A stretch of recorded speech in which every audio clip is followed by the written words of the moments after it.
video on what is a model performer in higher PE. Today we're going to talk about model performers, and a model performer is someone who consistently demonstrates a high level of performance in their chosen activity. On screen just now you can see three different examples of model performers: Kylian Mbappe, Lionel Messi and Neymar from the bottom right hand corner in football, Cristiano Ronaldo in football, and Steph Curry on the left hand side of your screen from basketball. All of these people are elite athletes, and they show a range of skills, qualities and attributes that we can aspire to be like. It's also important to note that model performers could be a teammate, it could be a fellow player at your club, it doesn't always have to be a professional athlete. So why do we use model performers? Well, we can use them to try and look at what skills and qualities they have across all four factors. And on screen just now are some examples of different model performers and what skills and qualities they have that make them successful. For the mental factor, someone like Steph Curry from basketball would be someone that we might look up to, as he shows excellent levels of concentration and he's able to control his anxieties when faced with high pressure situations, like, for example, taking a three-pointer to win the game for his team. For the emotional factor, someone like Lionel Messi is somebody that we could look up to, as he's able to control his emotions after being fouled on numerous occasions. He also is able to take lots of risks and show a high level of confidence and self-belief, even though he's perhaps previously missed penalties. For the social factor, someone like Virgil van Dijk, the Liverpool centre-back, is someone that we can aspire to be like, as he's an excellent communicator and organiser, and he helps to get his defence set for free kicks and corners. And lastly, for the physical factor, somebody like Novak Djokovic is someone that we can look up to, not only for his skill level, but also for some of the physical attributes that he demonstrates. He's very agile and can get around the court, and he demonstrates a high level of power when serving and returning baseline strokes.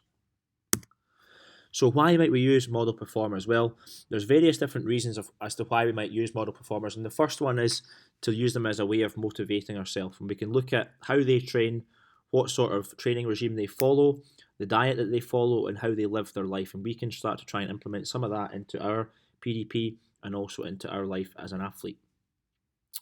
We can use them as a method of comparison, so we can look at their technique when performing a certain skill. So if we take Novak Djokovic, for example, we could look at his service technique and we could video ourselves and then compare ourselves to him. And that's going to allow us to try and make some gains and try and improve our technique to become a bit more like him.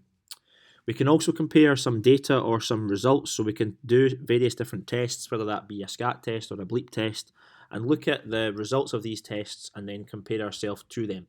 Now, they may be performing at a really high level, and the comparison here might not be realistic, but it allows us to set a sort of benchmark as to where we are and where we want to get towards.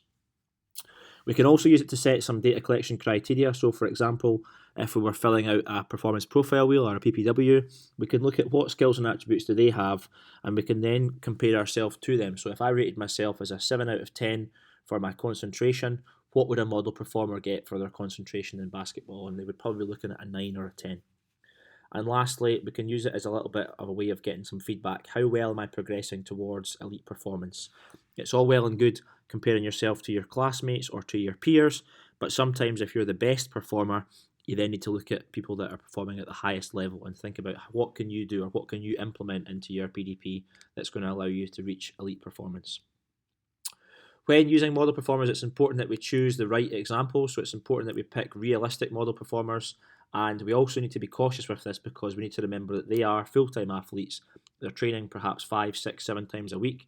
They're much more experienced, they're older than us, and they're more skilled. So we have to remember that when we're making comparisons between us and them, otherwise it can be demotivating.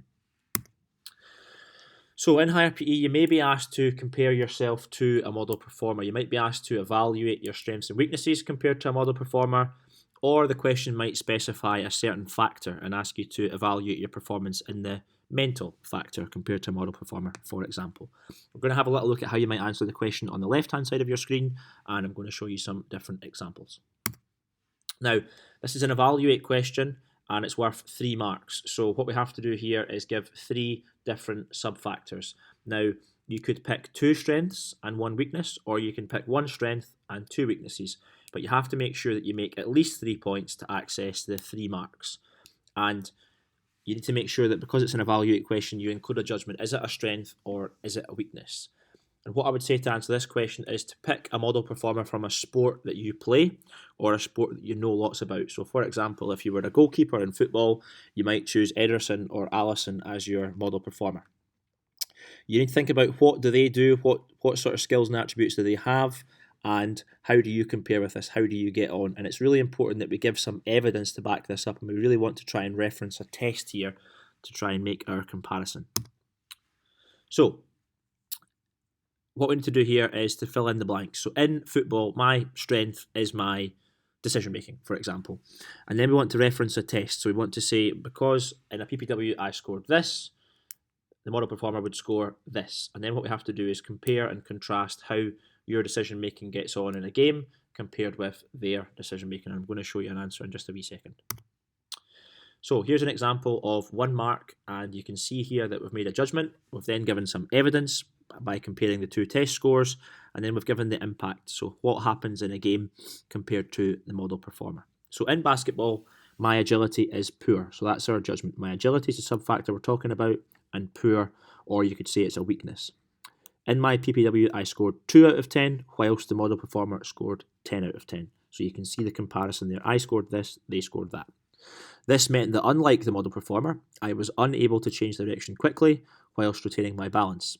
This meant that the opponent I was marking changed direction and I was unable to stay with him, and they were able to drive into the space away from me. So you can see there, then given the impact, so because their agility was poor, what then happens as a result of that?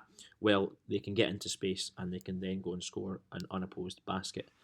So that is an example of a weakness. You would then have to give either a strength and then another weakness, or 2 more strengths on that to access all of the 3 marks. I hope you found this video useful. There's more content like this on my YouTube channel. Thanks.